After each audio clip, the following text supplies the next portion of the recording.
अस्सलाम वालेकुम दोस्तों रंधावा व्लॉग यूट्यूब चैनल ते खुश आमदीद। हाँ जी, उम्मीद करते ही तमाम दोस्त ठीक ठाक होणगे। हाँ जी दोस्तों, अज ब्रेकिंग न्यूज़ देन जा रहे हैं तुहानू।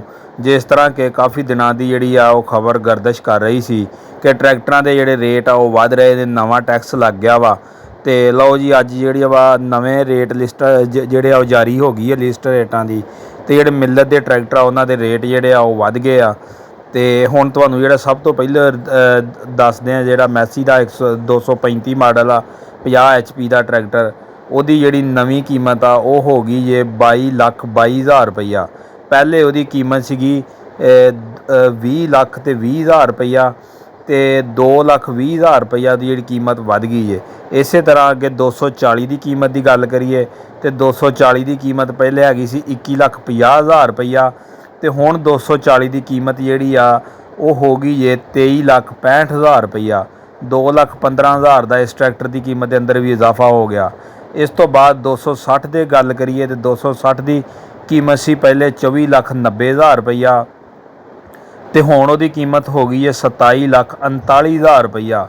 2,49,000 का टीका इस ट्रैक्टर की कीमत के उत्ते भी लग चुकिया।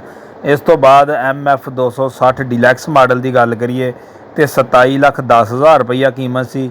2,71,000 रुपये का इजाफा हो गया इस ट्रैक्टर की कीमत के अंदर भी।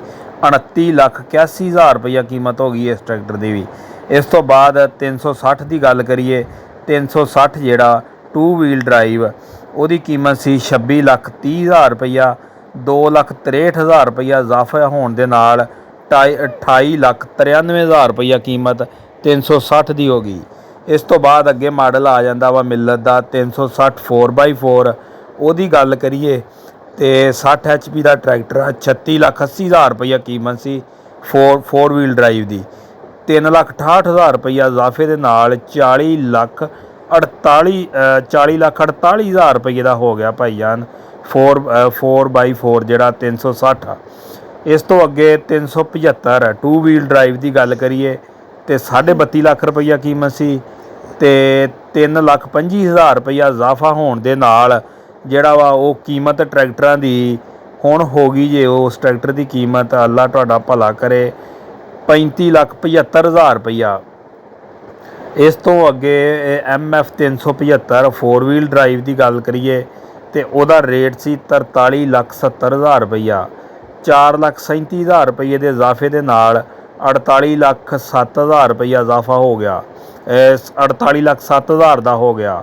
इस तो अगे आ जाता MF 385 ब्रांड ऑफ मिलत का जी, ये ब्रांड ट्रैक्टर आ। इहदी कीमत आ जी 33,70,000 रुपया, तो इजाफे ये इजाफा हो गया 3,37,000 रुपये का इजाफा हो गया। इसकी नवीं कीमत आ गई है 37,07,000 रुपया। इस तो अगे आ जाता MF 385 डिलैक्स मॉडल। तो डिलैक्स मॉडल की गल करिए तो डिलैक्स मॉडल जिहड़ा वा उहदी कीमत हो गई है, उहदी पहले कीमत सी 37 लाख रुपया, हुण 3,70,000 का इजाफा हो गया। हुण कीमत उहदी हो गई है 40,70,000 रुपया। इस तो अगे MF 385 4x4, इसकी कीमत सी 44,50,000 रुपया। 4,50,000 रुपया इजाफा हो गया। हुण इसकी कीमत नवीं हो गई जे 48,95,000 रुपया। इस तो अगे आ जाता MF 385 4x4 डिलैक्स, इसकी कीमत सी जी 47,40,000 रुपया। 4,74,000 रुपया इजाफा हो गया। हुण इसकी कीमत हो गई है 52,14,000 रुपया। ये जी मिलत के ट्रैक्टर दी कीमतां जिहदे तो दोस्तां नूं अपडेट दित्ती आ, और ये कीमतां वधण की जिहड़ी वजह वो भी मैं दोस्तां नाल शेयर करदा जावां। कीमतां वधण की वजह यह आ कि जिहड़ा गौरमेंट वा उन्हें जिहड़ा वा सेल टैक्स इहदे ते जरनल सेल टैक्स ला दिता वा, तो वो जरनल सेल टैक्स लाउण दे नाल ही जिहड़ा वो कीमतां दे अंदर जिहड़ा वा वो इजाफा हो चुकिया वा।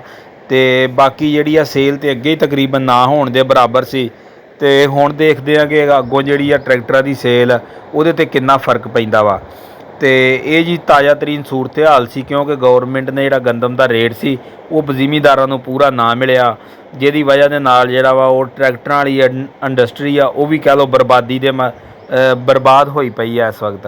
बाकी मजीद जी आने दिनों के अंदर जो भी सूरत हाल होई दोस्तों नाल शेयर करांगे। ਅਗਰ ਵੀਡੀਓ ਚੰਗੀ ਲੱਗੇ ਤਾਂ ਵੀਡੀਓ ਨੂੰ ਲਾਈਕ ਸ਼ੇਅਰ ਕਰ ਦਿਓ।